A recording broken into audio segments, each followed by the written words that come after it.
Hello, everyone, and welcome back to Let's Talk About That, the Family Life podcast of Peace Lutheran Ministries. I'm Blake Brockman, Director of Youth and Family Ministries. In our last episode, we talked about what this is. So if you haven't listened to that, you should do that, or watched it, you should do that. Today, I'm joined with Pastor Dave, and we're going to talk about why talking about that is important, why sharing our faith is important. We're going to talk a little bit about our own families sharing the faith with us. But first, Pastor Dave, how are you doing today?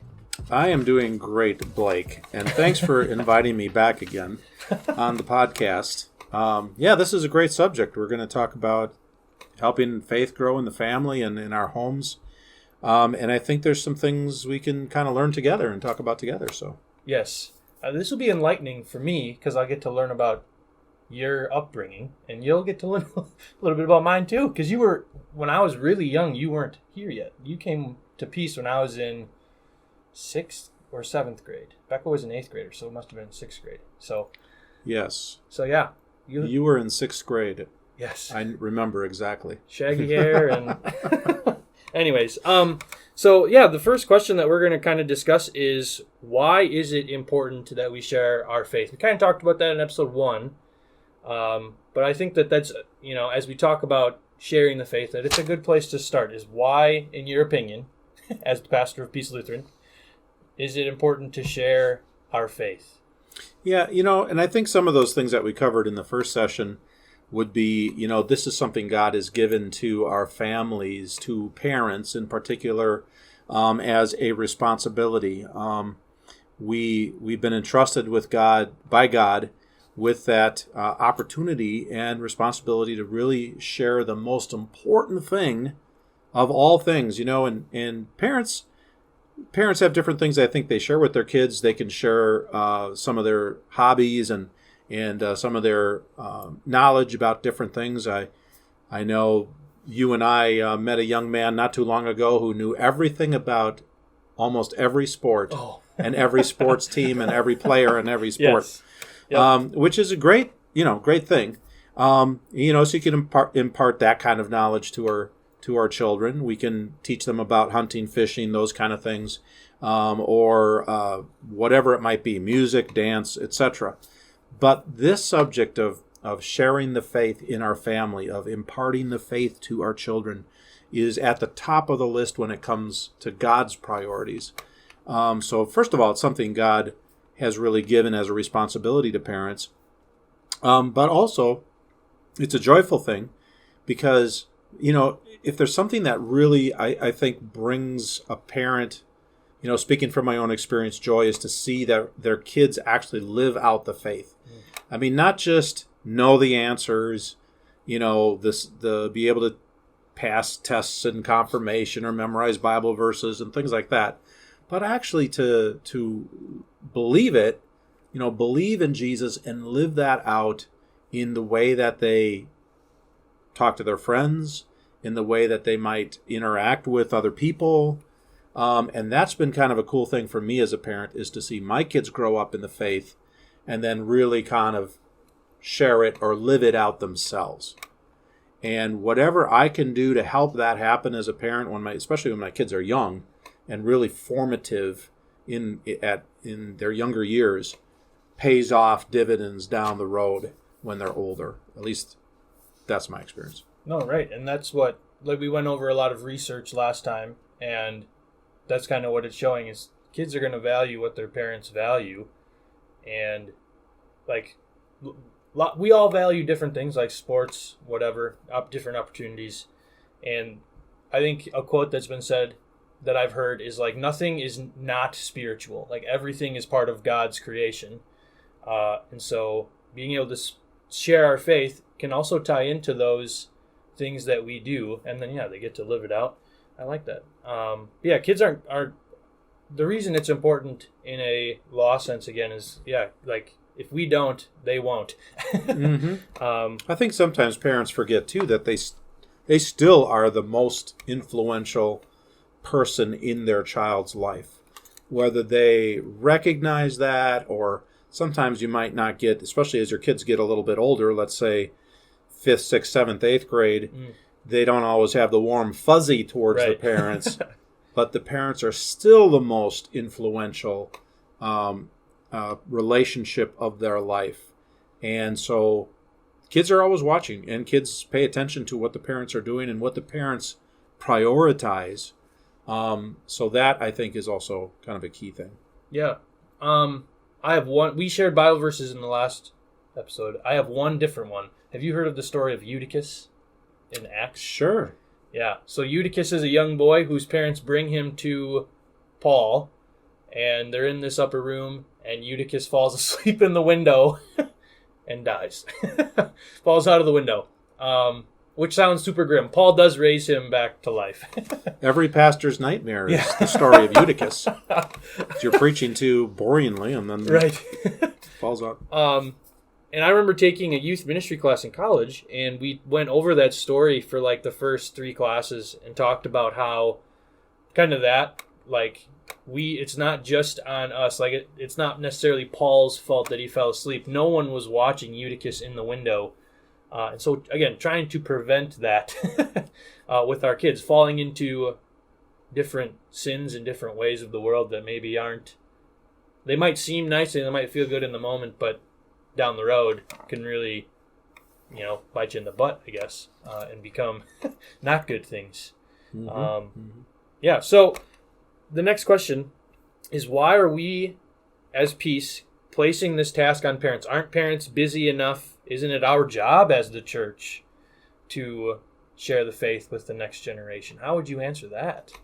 Well, it's kind of a both-and situation. And the way I view it is the church staff and leadership is there to lead. We can't do all the ministry, but God has really called the congregation to make disciples. I was talking a little bit with our 7th and 8th graders about that. We're doing a kind of a 2-week series on the introduction to apologetics, or how to defend your faith. And so we were taking a look at Matthew 28, 19 and 20 the other day, a couple days ago, that Jesus gave that command to make disciples to his disciples. And disciples are people who believe in Jesus and follow him, and then want to replicate themselves. They want to make more disciples. And so it's not just the clergy, it's not just the church workers, the staff, or even your elected lay leaders, or your Sunday school teachers, or Lutheran school teachers, or whatever it might be. But this is something that Jesus gave to the whole church, to go and make disciples of all nations. And by the way, that word all is pretty important in that passage, because that means all ages. Mm-hmm. That includes children in our home. It also includes our neighbors' kids, or our neighbors, or overseas missions. I mean, it's really all-inclusive. So make disciples of all nations, baptizing and teaching. And those things were always meant to go together to make disciples. Not just baptize and then we forget about it until maybe their confirmation age, and then we bring them back to church again so they can get some instruction. In fact, probably that it used to be called instruction. You'd go to instruction class, was what confirmation was called when I went. You're going to instructions like, oh, that's something the church did, instead of the viewpoint really biblically, which is the church is here to help the parents to raise their kids and teach them the faith and nurture the faith in the home, because we only have them for a few hours a week. Yeah. At most, right. Even here in our school, I mean, we have religion class 4 days and then chapel on Wednesday. So that's 5 days when you have an hour a day. We have religion class. And then maybe confirmation, but it's still a small amount of the 163 hours in every week, or 168 hours. Maybe that's. I was going to say, if you 168 hours. If it was 163 and you just got it right away, I was going to be really impressed. I'm still impressed that that's 168. But... Yeah, we used to do this thing back in the day with parents at the start of confirmation class. Actually, we did a parent orientation, and Pastor Cruz was part of this too when he was here. But we used to haul out this long rope, and then we'd mark it off to show how long a week is. It was 168 feet or 168 inches or whatever it was. And then we'd show that, okay, we only have them for like this hour.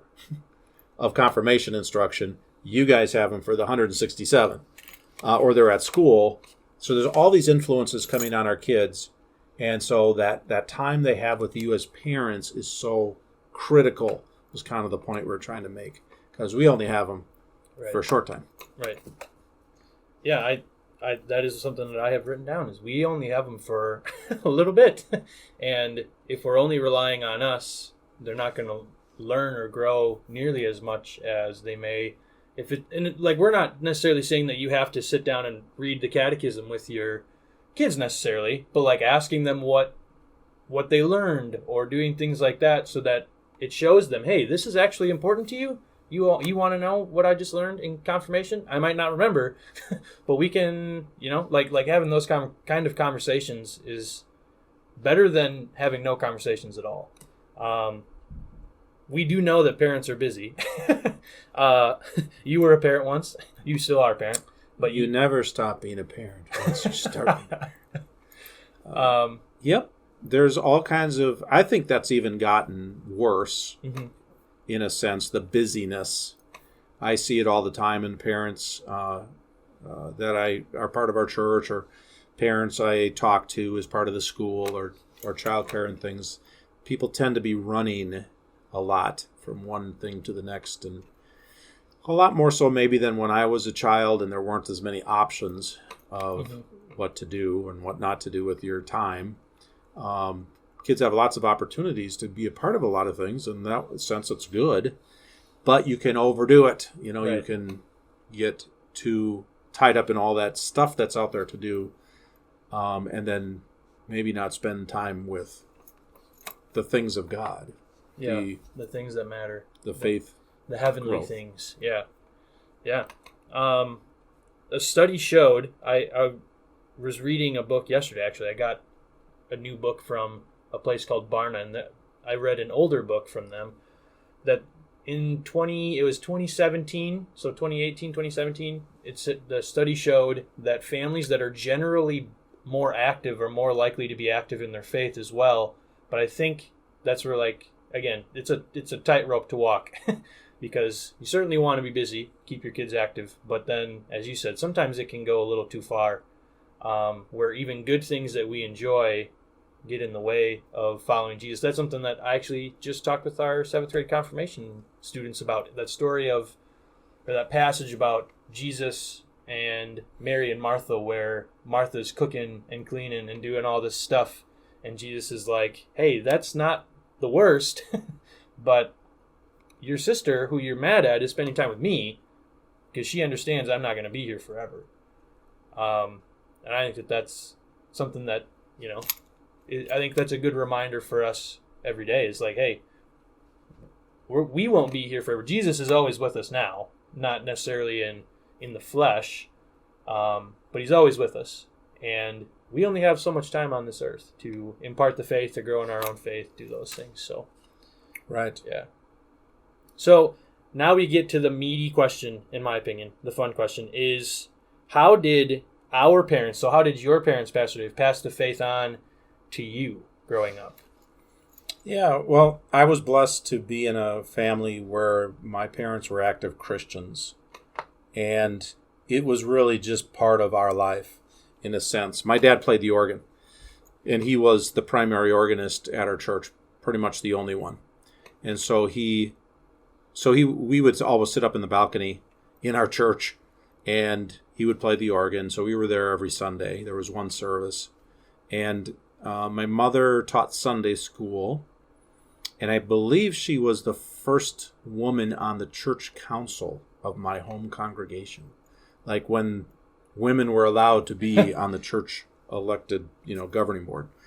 So they were both active, and so in our family it was the Sunday worship was just a given. Like, okay, we're getting up, and we had a routine. It was kind of like, my dad liked to make pancakes Sunday morning. He'd make pancakes, and then we'd get ready and go to church. And I just kind of thought, growing up, that's how everybody was. I just thought I was probably pretty gullible that every family's like this. They have pancakes in the morning, and then they go to church. And then and go to Sunday school and so forth. I don't remember Bible class being too much a part of their routine. I don't even know if there was one, because our pastor had a dual parish and he had to go off to serve the other church and preach there. So I don't know that there was an adult Bible class. And then for our devotional life, we used resources that came from the Lutheran Church Missouri Synod. We had these little booklets called My Devotions that were geared for families with kids. Did you ever see those? I don't remember. Because they still did them even up until maybe about a decade ago. So we always got those, and then my mother tended to be the one who always made sure that happened. And so she sat at the head of our table. Like I have 2 sisters, so there were 5 of us all together. So it would be my mom at the head of the table and then the other 4 of us on either side, 2 on each side. And so she was close to the little table that had the Bible and the devotional books. So she'd always pull that out at the end of breakfast. And by the way, we always had breakfast together before school, and we had to get on the school bus. So we always started our day together. And then at the end of breakfast, pulled out the Bible and the My Devotions. It's kind of like portals of prayer for families. And you read a Bible verse, read a little devotion, and then there were some questions. And then we talk about that for a few minutes and then pray, and that would be it. And again, I probably was a bit gullible. I just thought, everybody must do this. Everybody has a little devotion in the beginning of their day. And then when we got older, it would be portals of prayer, which we still give out here in our narthex, the lobby here at the church, has portals of prayer and the daily bread for people to use for their personal devotions. And I just assumed everybody did that. Well, I learned later on that actually most people don't do that. And most people don't even go to a church necessarily. So I think I was blessed in that way by my family was, my parents were married and they had devotions, went to church, that kind of stuff. Very nice. What about your family, Blake? My family is unique. Now, my parents are probably watching this. I hope so. So hi. So my parents are now divorced. But when I was growing up as a kid, we came to church every Sunday too. And it was like kind of the gullible same way. Like I just like when I went to school here at Peace, and we had a lot of kids in my class. Like we had about 30 kids in our grade at one point. And so like you came to church and you saw your friends from school. So you just thought everybody's coming to church. I did not like coming to church, but I remember one time I threw up and Mom was like, all right, you're going to church. Like big deal. Now it's 2021 and we know better. Yes, we won't do that today.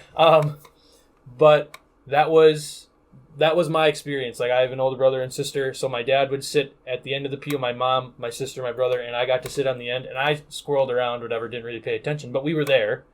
Went to Sunday school, got kicked out of Sunday school a lot. When you came here, was there the old pew by the office? Yes. So that my dad would meet me at that pew on Sundays during Sunday school because I would just be a little too naughty and get kicked out. But we went to Sunday school all the time.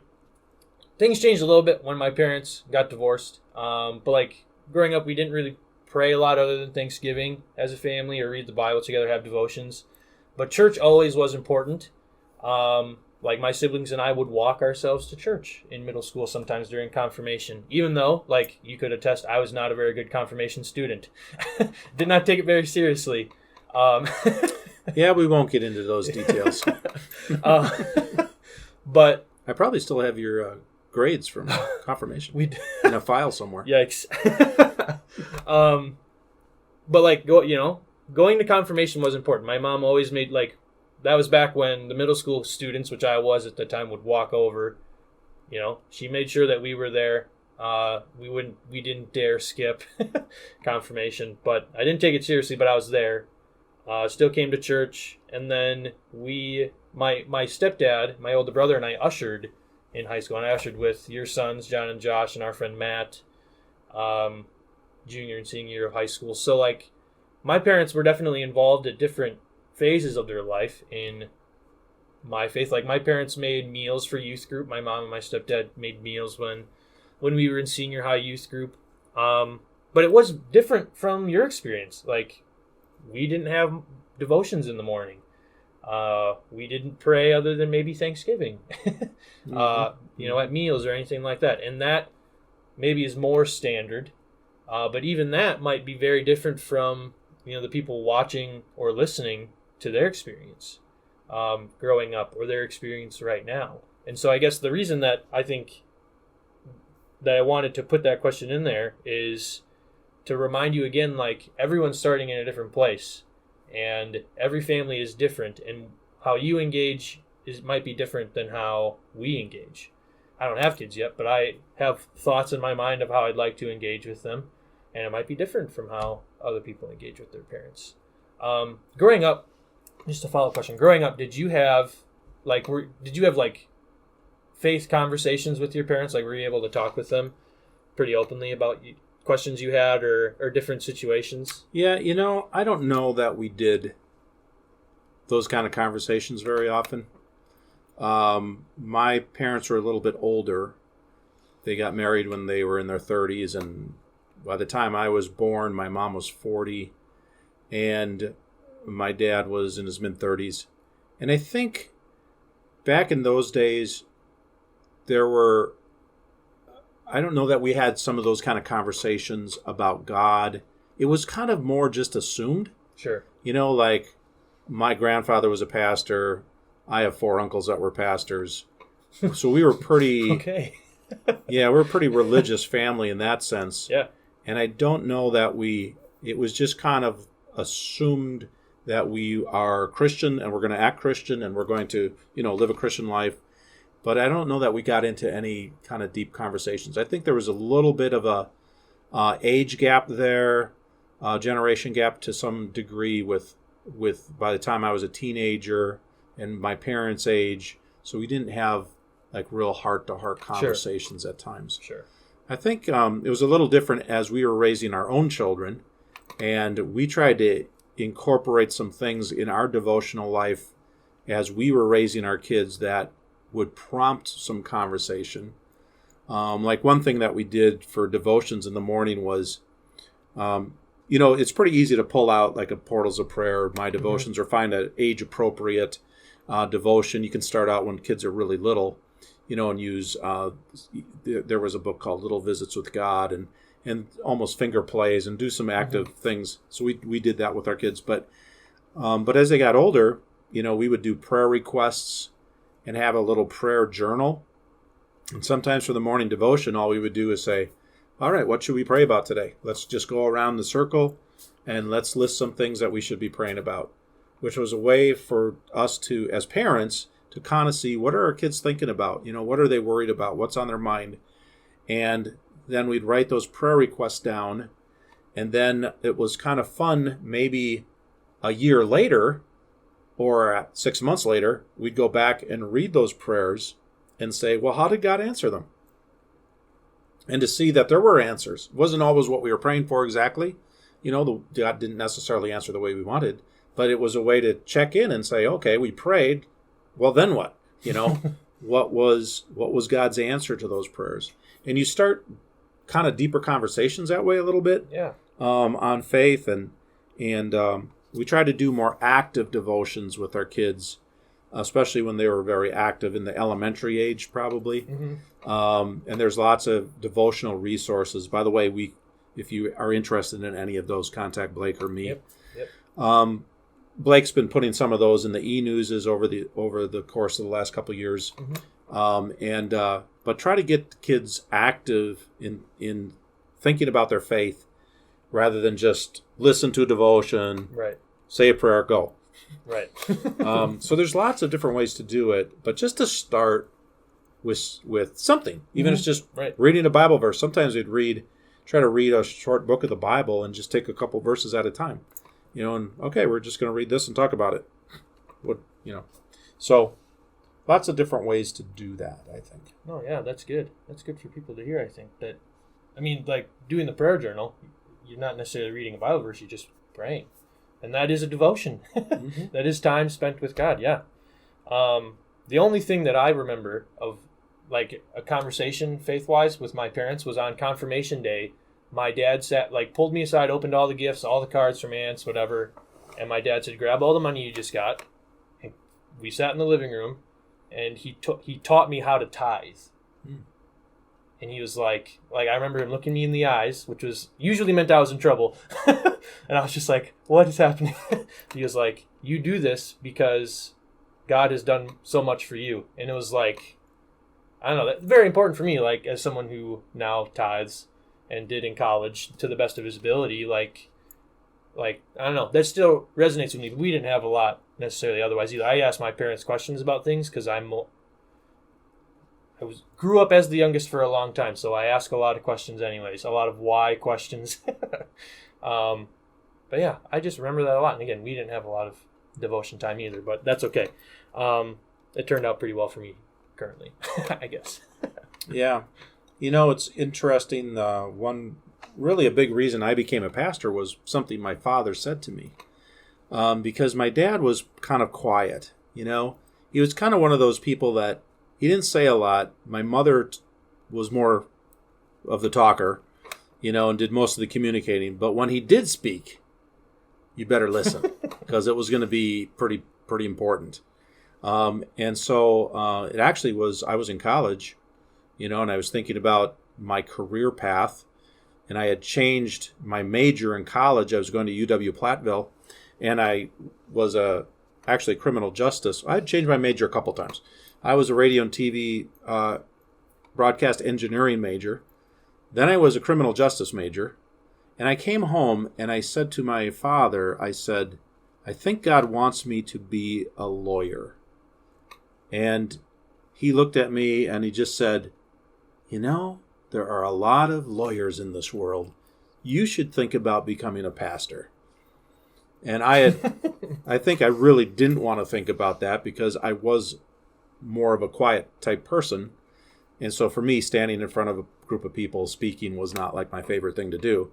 Mm-hmm. But he's the one who really jarred me to think, well, maybe that's what God wants me to do. And sure enough, that's the path he led me down. So it was kind of, even though my dad wasn't very vocal about his faith and was more kind of faith by action kind of person, when he did speak, it was like it hit home. So as parents, I don't think you have to be like every day your kids come home from school and you say, "Well, how was God at work in your life today?" Right. It's okay, by the way. That's a good question to ask and have some conversation about. But I think often the kids are watching what parents are doing and how the parents behave towards each other, which I always wasn't great, when I was raising my kids, of how I was maybe treating Shelley. Or vice versa, with the words that we were saying or maybe our attitude. But to remember that as parents, kids are always watching and then learning. They probably learn more from what your actions are than sometimes what your words are. But it works both ways. I mean, both are powerful. Yeah. Oh, you're just full of insight, Pastor Dave. Well, I'm old, so I have a lot to say. So 2 more questions. So the next one is, from a parent's perspective, you kind of answered it just now, actually, is how do we share our faith with our kids? And you kind of just went over that. But do you have anything else you'd like to say to that? Is how do parents, this is something we're going to continue to talk about throughout however many episodes this goes, is how do we share the faith? But what are some general things you would say? I think parents are a little bit hesitant sometimes because they might not feel like they know enough, and that's partly why I think they see the church sometimes as the one who should be teaching the faith. You guys, meaning us, you guys are the experts. You guys went to school and learned this religion stuff, and you studied the Bible and you study the Bible, and so you're the best ones. But I think what parents, again, have to keep reminding themselves is that they have the most influence. They have the most opportunity to shape and change and mold and shape your child. I might have said this in the other podcast, I don't remember, but I like to tell parents when the kids are young, what do you want your child to look like when they're 18? What kind of decisions, if you imagine your 5-year-old as an 18-year-old, what kind of decisions do you want to see your child making when they're 18 or 19 or 20? Decisions in regard to their living situation, their relationships with the opposite sex, their how they are treating their body, and or how they treat others, and their honesty, and all those kind of things. But because the formation of that person, that 18-year-old, that 19-year-old, 20-year-old, is starting now. And so you really, as a parent, I think you have to think about, and don't get caught up in all the brouhaha of the zillions of activities your kids can do, but make sure that you're not skipping the most important thing, which is instilling faith in your kids, praying with your kids, teaching them how to pray, spending time doing those bedtime prayers. And it doesn't have to be complicated. You don't have to use special words. I mean, in our catechism, for instance, which most people in our church have a catechism, but you have Luther's morning prayer and evening prayer, and those are good places to start. But really, you also want to help your kids express in their own words, because prayer is just talking to God. That's all it is, of just talking to God. Okay, and that can be done at night. It can be done in the morning at the breakfast table, like I mentioned before. But not letting the busyness of the world squeeze out that important thing. Because we've got. I remember there was a time when some of our kids had classes before school at the high school, like a 7:00 class. And, they'd have to get up and get out of the house maybe before we could do our morning devotion. Well, then we had to think through, how are we still going to incorporate that? Are we going to do that at night, or what are we going to do? So that it doesn't get lost. Or I remember we went through this whole discussion of, some sports play on Sunday mornings. And our daughter, one of our daughters, played softball, which was great. This is when we lived in Altoona. And but there were some weekend tournaments, and sometimes they played Sunday morning, and we just told the coach she won't be there on Sunday morning. I mean, she'll be there the other times. She can play on Saturday, Sunday afternoon, but if it's during our church time, she won't be there. If enough people actually said that and did that, they wouldn't have them on Sunday. Right. Or maybe you find, like we offer Saturday night service. So then, okay, if you're going to be at the tournament on Sunday, well, then we're going to go to Saturday night. Or, hey, we even live stream. Live stream, yeah. So if you're, because this is a phenomenon that wasn't there when I was a kid, but, traveling teams, traveling tournaments, and often they go far away. But you can always tune in, and you can block out that hour of worship time and just watch it on your phone, watch it on an iPad, and still participate. But the kids are watching the parents, so if the parents are making that a priority in some way, shape, or form, the kids learn from that. That's going to become ingrained in them and become part of their routine down the road, and they'll see that this is important, because most of our kids aren't going to be professional sports people, but they are going to be Christians, right? And that's something that they're going to live out their whole life. So that again down the road will pay dividends with what becomes their priorities as adults. Yeah, making it a priority. I remember I might have been in confirmation back when you had to be in church 70% of the year, and we had an attendance sheet at the info center. Right. And if you weren't in church, if you went to church somewhere else, you couldn't just come and say, Pastor Dave, I went to church somewhere else, or Pastor Cruz, I went to church somewhere else. You had to have the bulletin signed. And so I remember my dad took my older sister, my older brother, and I to the church he grew up at. I think it's the church he grew up at. Either that or it was the LCMS church in his hometown.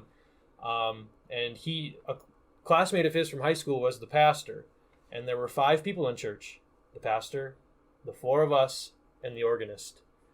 And I remember, I kind of knew that was going to happen in the morning. I knew enough at that point. And I remember, thinking to myself, please don't let us go to church today. And Dad said, Blake, put your church clothes on. We're going to church. And we did. And like that, at the time, I did not like it. But as I look back on my adolescence and stuff, it's like, oh yeah, I can definitely, like, going to church now for Hannah and I is super important. We went to church the day after our wedding. Like, yeah, good. Most people don't do that. That's true. I don't know if I did. Probably went the Thursday night before that, though. Right. So what's the last question, Blake? Yeah, the last question is, how do we, like, form habits, and what habits should I form? Because that's the next kind of series of episodes that we'll do after these 3 introduction ones is, like, how do I form the habit of X, Y, and Z? But I was curious, what habits do you think we should form? Because I think a lot of our priorities are based on our habits. Like, for my family, it was a habit to, be signed up for every sport as a kid growing up. And then you sign up for the sports that you like when you're in middle school and high school and so on. But yeah, what are some habits that you think we should form? And we'll talk in future episodes about how we form them. But what are ones you would say? Well, I think worship, becomes kind of number one.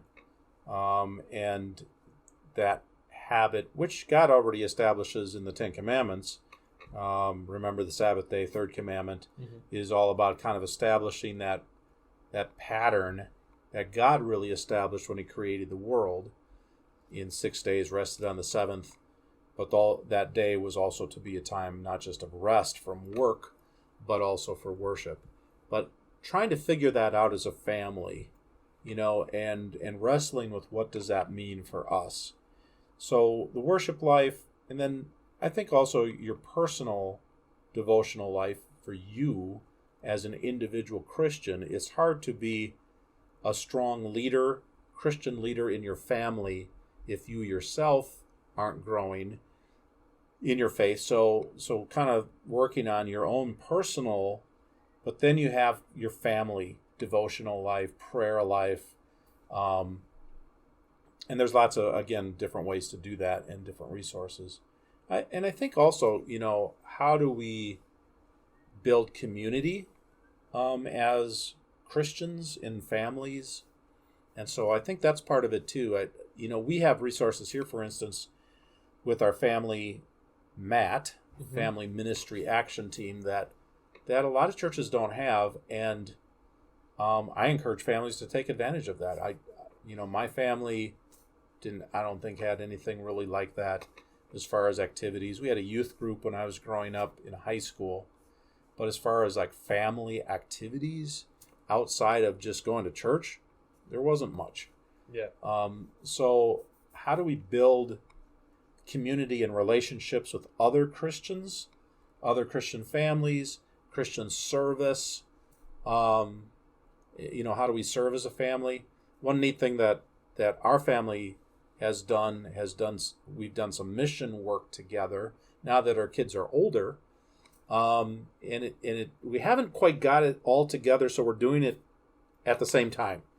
But we've all been involved in some mission trips, going to Mexico or Guatemala or the Appalachian Mountains, building homes, repairing homes for people, doing something to serve others. I think that's also important, that then your kids see that the faith is actually put into practice. Yeah, that's very good.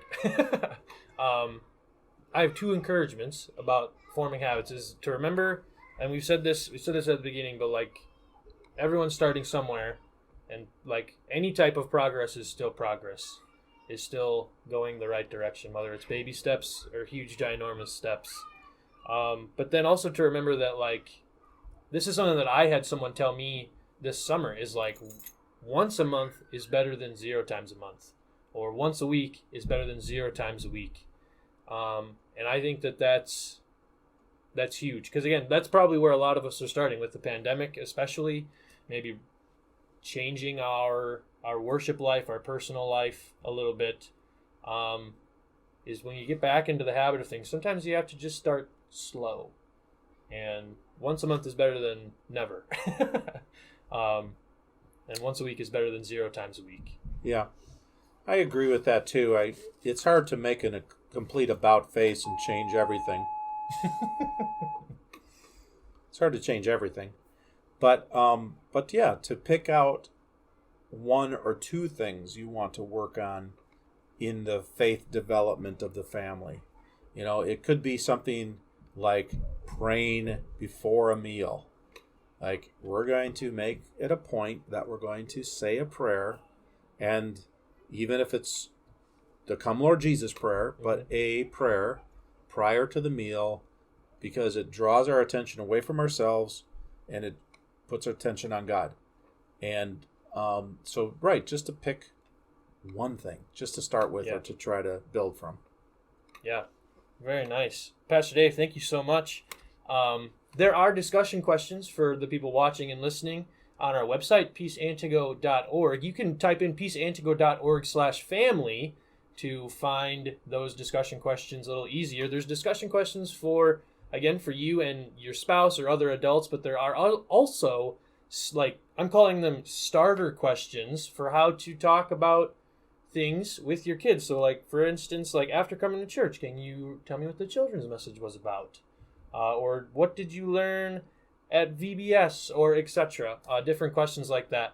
But we hope that you will find those helpful. Again, they're on our website, peaceantigo.org. Check out what we're doing on our website. You can also find us on Facebook.